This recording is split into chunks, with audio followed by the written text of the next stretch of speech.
હું સૌથી પહેલાં રાજકોટવાસીઓનો, મારા વાલા રાજકોટના નગરજનોનો હૃદયપૂર્વક આભાર માનીશ.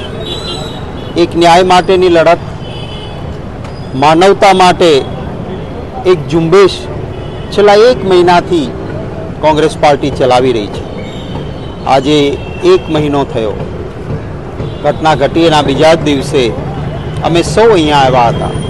જે કરુણ ઘટના હતી, 30થી વધારે વ્યક્તિઓ અને એમાં નાના નાના ભૂલકાઓ, મૃતદેહ ઓળખી જ ના શકાય.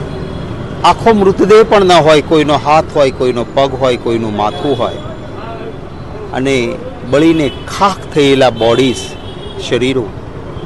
આવી કરુણ ઘટનાના સાક્ષી ભગવાન કોઈને ન બનાવે.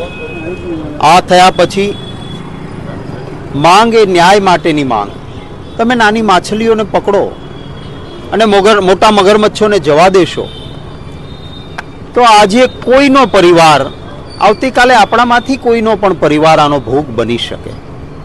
વારંવાર મારા ગુજરાતમાં આ ઘટનાઓ બને છે. એની વ્યથાના કારણે સરકાર કુંભકર્ણ નિંદ્રમાંથી જાગે અને સુરક્ષા લોકોની છે. એની જવાબદારી બંધારણ મુજબ સરકારની છે. એમાં નિષ્ફળતા નિષ્કાળજી ન રહે એટલા માટે આ લડત. બંધનું એલાન આપ્યું. અમે કહ્યું હતું કે અમે કોઈ તોડફોડ આગજાની નથી કરવા માંગતા.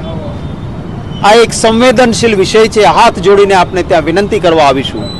નહીં માનો તો મેં કાલે એટલું જરૂર કહ્યું હતું કે હું પણ દુકાનની સામે ઊભો રહીશ અને મારા સોશિયલ મીડિયા પર એક વિડીયો તો જરૂર મૂકીશ કે આ ભાઈમાં માનવતા મરી જ પરવારી છે.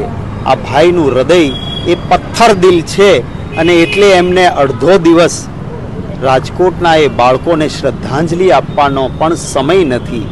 ન્યાય માટે અડધો દિવસ બંધ નથી રાખવો એવું કહ્યું હતું. મને ખૂબ આનંદ છે કે એક પણ જગ્યાએ આવો કરવાનો પ્રસંગ નથી ઊભો થયો.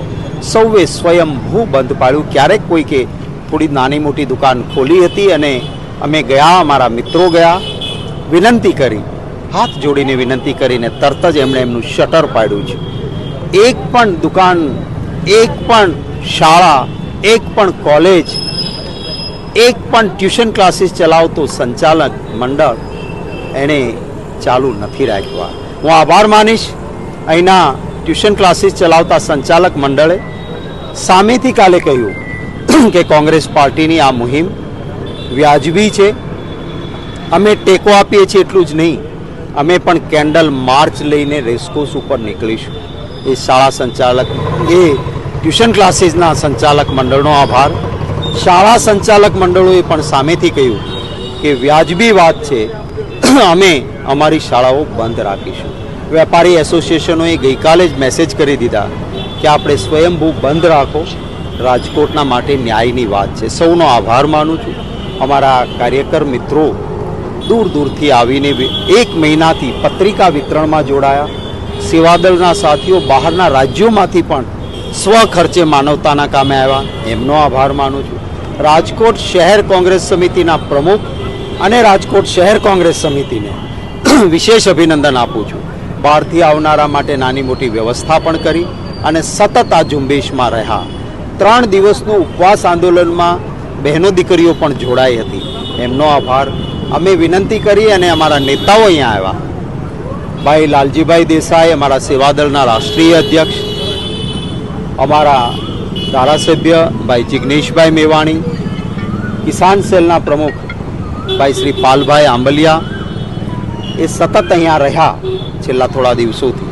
એમનો પણ આભાર. રાજકોટવાસીઓનો પુનઃ આભાર માનું.